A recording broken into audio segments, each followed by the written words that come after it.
तो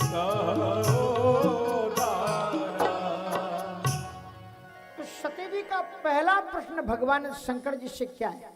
ये जिज्ञासात्मक प्रश्न हमारे और आपके सभी के मन में आना चाहिए।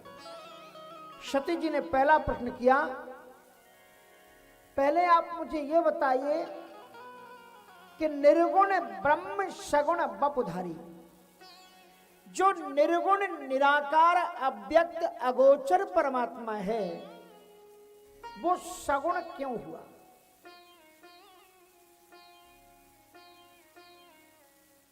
कहेंगे धरती का काम करने के लिए, रावण को मारने के लिए। तो रावण को पैदा किसने किया? रावण सृष्टि में ही तो है ना, सृष्टि से अलग तो है नहीं। तो जो रावण इसी सृष्टि में है, जो परमात्मा ने ही पैदा किया है, क्या उसे मारने के लिए भगवान की अवतार लेने की आवश्यकता है? क्या उसके के लिए भगवान को आना चाहिए धरती पर? उनके भाई को शक्ति लगती है, वो सीता का हरण करके ले जाता है, राम को भी मूर्छित कर देता है। लाग शक्ति मूर्छा कछु भई, प्रभु कृत खेल सुरन विकलई। राम जी को ही उसने शक्ति मार दी, राम जी बेहोश होकर के धरती पर गिरे हुए। तो जो परात्पर ब्रह्म परमात्मा है, जो कर्तुम अकर्तुम अन्यथा कर्तुम समर्थ परमात्मा है, उसको ये सब क्यों करना पड़ा? श्रीमद् भागवत में इसका बहुत सुंदर उत्तर है। श्रीमद् भागवत में कहते हैं कि भगवान का अवतार का हेतु क्या है? कामर्त्यावतारस् तुहिमर्थ शिक्षणम रक्षो बधायैव न केवलम विभु कुतोऽन्यथा स्याद् द्रमता स्व आत्मना श्रीता कृतानि व्यसनानि स्वरस्य। भगवान का अवतार किस लिए होता है? का रावण को मारने के लिए भगवान का अवतार नहीं होता है। मर्त्यावतारस्तु मर्त शिक्षण, मृत्यु लोक के अधम प्राणियों को शिक्षा देने के लिए ही भगवान का अवतार होता है। श्री राम जी जिस धरती पर जो लीलाएं करते हैं, उन लीलाओं को पढ़ करके सुन करके हम अपने जीवन को वास्तविक दिशा में ले चलें, यही भगवान के अवतार का हेतु है। मर्त्यावतारस्तु मर्त शिक्षण,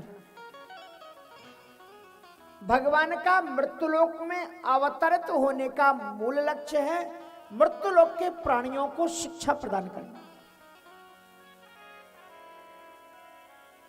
इसलिए निर्गुण ब्रह्म सगुण बपुधारी। भगवान शंकर जी कहते हैं कि भगवान के अवतार के हेतु क्या है? कहते हैं राम जन्म के हेतु अनेका और परम विचित्र एक ते एका। राम जन्म के अवतार लेने के अनेकों एक हेतु हैं और परम विचित्र एक से बढ़कर के एक है।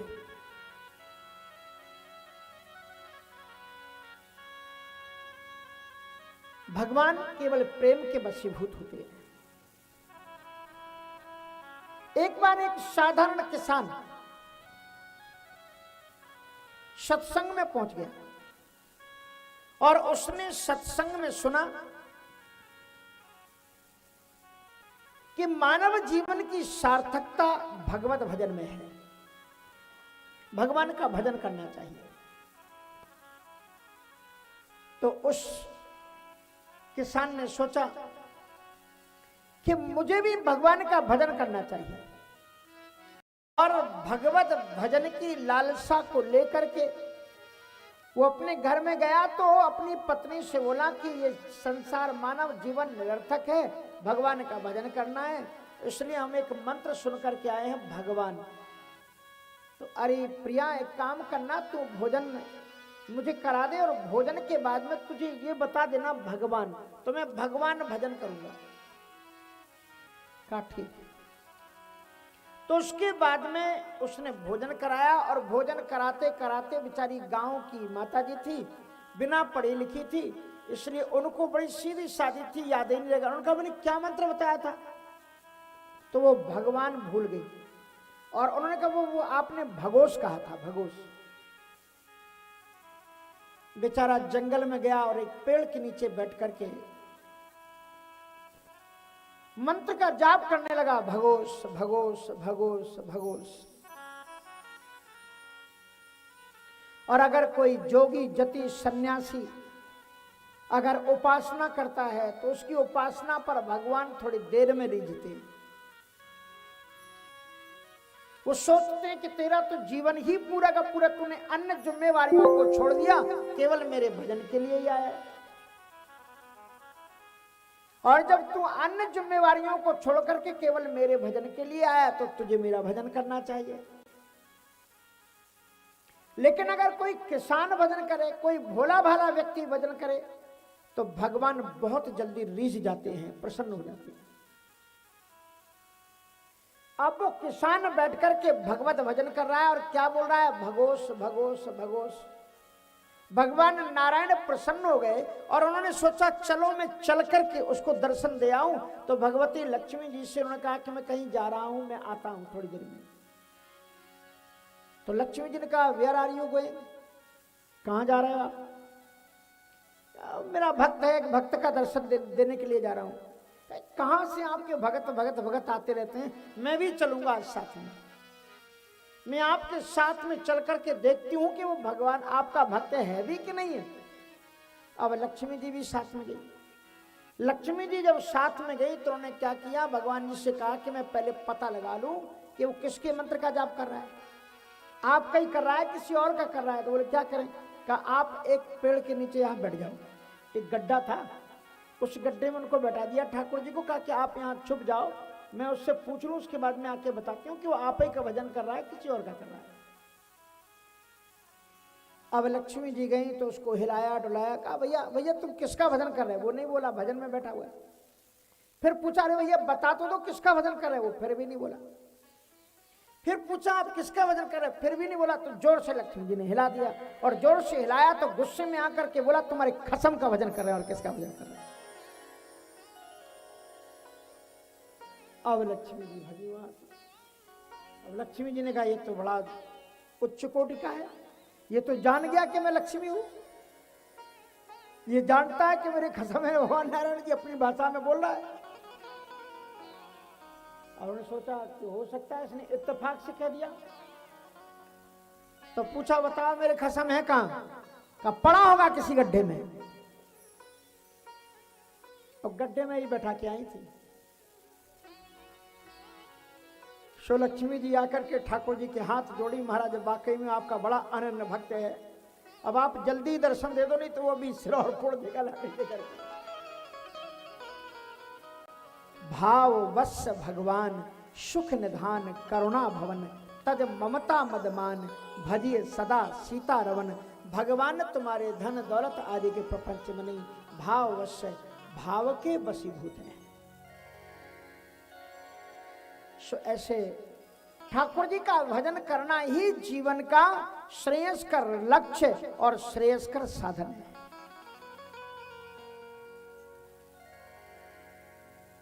तो भगवान शंकर जी कहते हैं कि राम है जन्म के हेतु अनेका, राम जन्म के हेतु अनेका, परम विचेत एक ते एका, परम विचेत एक ते एका, तदपि एक दुई कहाँ हो बखानी, तदपि एक दुई कहाँ हो बखानी,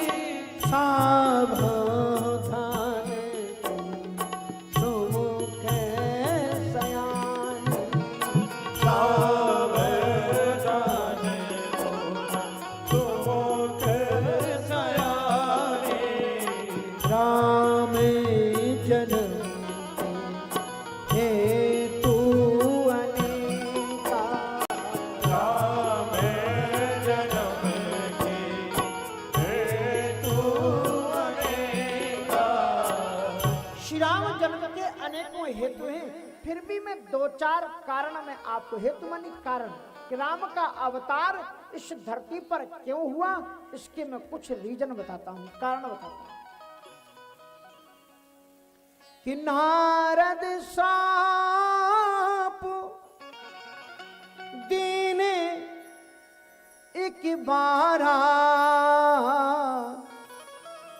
और कलप एक तेही लगी अवतारा और गिरजा चकित भई सुन बानी नारद विष्णु भगत पुनि ज्ञानी। उन कारणों में जो चार कारण बताए, एक तो कारण जय विजय का श्राप बताया। सनक सनंदन सनातन सनत कुमार दर्शन करने के लिए ठाकुर जी का गए और जय विजय ने उनको रोक दिया, उनको श्राप दिया गया और उसके कारण से वो रावण बने और उनके लिए भगवान का अवतार। जय और विजय द्वारपाल हर के प्रिय दोऊ, जय और विजय जान सब कोई, तो उनको श्राप मिला, उनके लिए एक बार भगवान का अवतार हुआ। और एक बार जलंधर रावण बना और उसका उद्धार करने के लिए भगवान आए। तहां जलंधर रावण भयऊ रन हति राम परम पद दयऊ।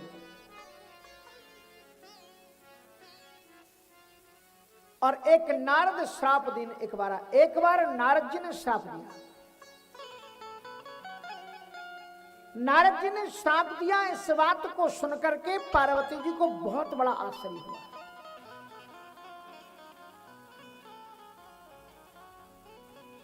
क्रोध हमारी साधना को नष्ट कर देता है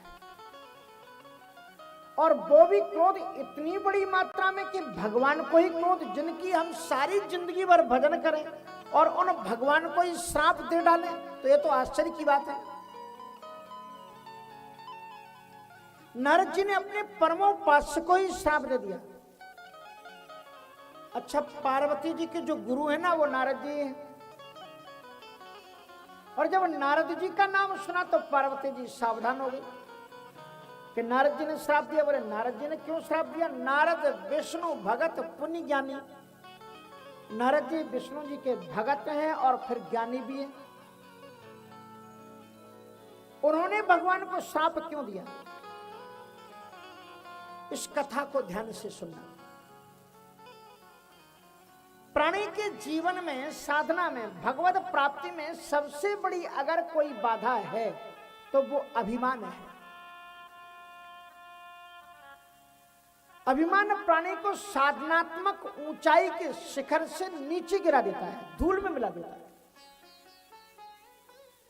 साधनात्मक दृष्टि से अगर आप देखें तो नारद जी से बढ़कर के कोई है ही नहीं। नारद जी इतने ऊंचे महात्मा हैं, इतने ऊंचे महात्मा हैं कि उनका सम्मान राक्षस भी करते हैं और देवता भी करते हैं। अगर आप एक पार्टी के यहां पर चले जाओ, पार्टी वाले लोगों के यहां पर, वहां पर पिकनिक मनाओ, खा पी आओ, तो दूसरे पार्टी वाले आपको अंदर नहीं घुसने देंगे अपने यहां पर। कहेंगे भैया ये कल वहां गुलछर्रे उड़ा रहा था, यहाँ की बात उधर करेगा, उधर की बात इधर करेगा, इसलिए इसको बाहर करो, इसको इसका कोई विश्वास नहीं। वहां भी जाके बैठता है। और नारद जी दोनों पार्टियों में जाते हैं, राक्षसों की सभाओं में भी जाते हैं, वहां भी उनको आदर मिलता है। रावण भी अपने दरबार में उनको बैठाता है और इंद्र भी उनको अपने दरबार में बैठाते हैं। वे रावण की भी सभा में जाते हैं और नारायण की भी सभा में जाते हैं।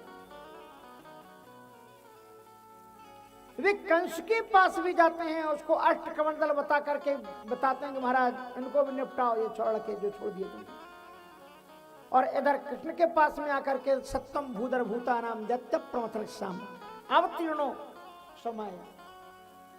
महाराज आपका अवतार तो पृथ्वी का भार उतारने के लिए हुआ है, ये मारो आप इस कंस को। तो श्री कृष्ण कहते हैं अभी आप आ कहां से रहे हो? तो नारद जी मुस्कुरा करके रहते। कंस से क्या है कि महाराज ये बच्चों को छोड़ो मत, मारो इनको। और बच्चों के पास में आकर कह रहे हैं कंस को मत छोड़ो, और दोनों उनको आदर देते हैं। एक और वो श्री राम के पास में आकर के कहते हैं कि महाराज कुंभकर्ण के द्वारा संपूर्ण ब्रह्मांड को खतरा है। और दूसरी ओर जब कुंभकर्ण को जगाया गया तो कुंभकर्ण कहता है कि नारद जी मेरे गुरु। नारद मुनि मोहि ज्ञान जो कहा, और कहते उस तो ही समय निर्वाह। नारद जी ने जो मुझसे ज्ञान कहा वो कहते हुए अब समय निकल गया, अब टाइम नहीं रहा। नारद जी एक ऐसे महात्मा हैं कि वो दैत्यों के पक्ष में जाकर के दैत्यों को भी सदमार्ग में लगाते हैं, और देवताओं के पास में भी उनके लक्ष्य को निर्धारित करते हैं। नारद शब्द का अर्थ है नारम ददाति स नारदा, जो नित्य प्रति ज्ञान का वितरण करे उसी का नाम नारद है। और अगर अपनी भाषा में अपन बात करें तो नारद का अर्थ क्या है कि नारद, जिसकी वाणी कभी रद्द ना होती हो, उसका नाम नारद है। चाहे वो भगवान के पास कहे और चाहे राक्षसों के पास कहे, उसकी वाणी अचल और अविचल होती है। ऐसे नारद जी को क्रोध आया और भगवान को उन्होंने श्राप दिया, और इस कारण से भगवान को धरती पर अवतार लेना पड़ा।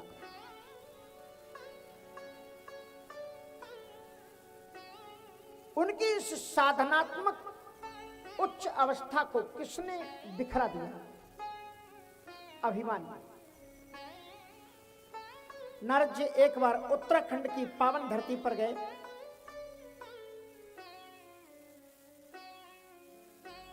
और एक सुरम्य भूमि को देख करके, प्राकृतिक स्थल को देख करके उनका मन किया कि मुझे यहां भजन करना चाहिए। संतों में और गृहस्थों में फर्क क्या होता है? गृहस्थ कोई अच्छा पिकनिक स्थल देखे, पार्क देखे, झरने देखे तो क्या कहते हैं, यार ये पिकनिक मनाने लायक अच्छी जगह है, कल अपने फ्रेंडों के साथ यहीं पर आएंगे और यहीं पर पिएंगे, यहीं पर खाएंगे, यहीं पर मौज मस्ती करेंगे। लेकिन संत अगर उस स्थली को देखता है तो उसके मन में क्या विचार जगता है कि बड़ी अच्छी जगह है, यहां पर चित्त लग जाएगा, यहां पर अगर भगवान का भजन करें तो भगवान मिल जाएंगे। अमेरिका में एक जगह है ग्रांड कैनियन,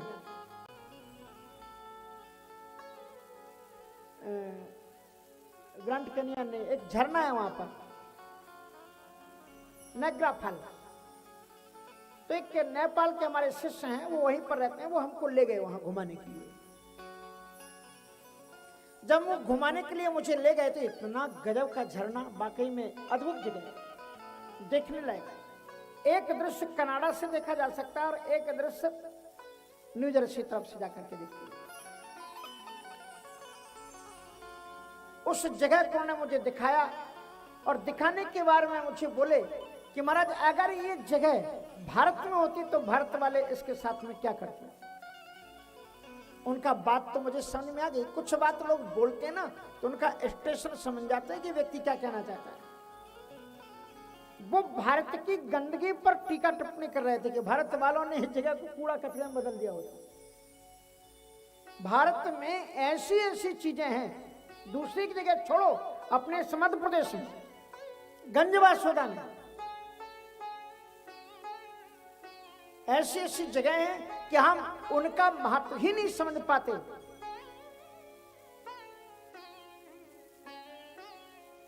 इसलिए नहीं तो ये वेदांत आश्रम कम थोड़ी है, प्राकृतिक संपदा से भरा हुआ है। कौन है भगवान शंकर जी का मंदिर यहाँ, जहां शंकर जी का मेला भी लगा था, उदयपुर। कितना अद्भुत रहस्यमय जगह है।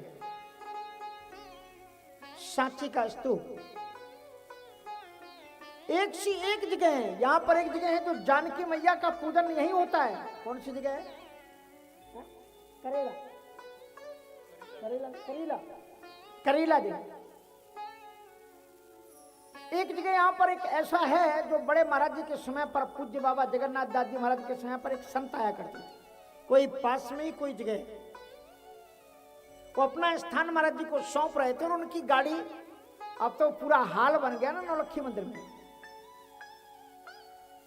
मंदिरों में अगर खुली हुई जगह रहती है तो उसमें आश्रम का रूप दिखलाई पड़ता है, और अगर खुली हुई जगह ना हो, पूरा चारों तरफ से कवर्ड कर दिया जाए तो फिर वो मंदिर हो जाता है।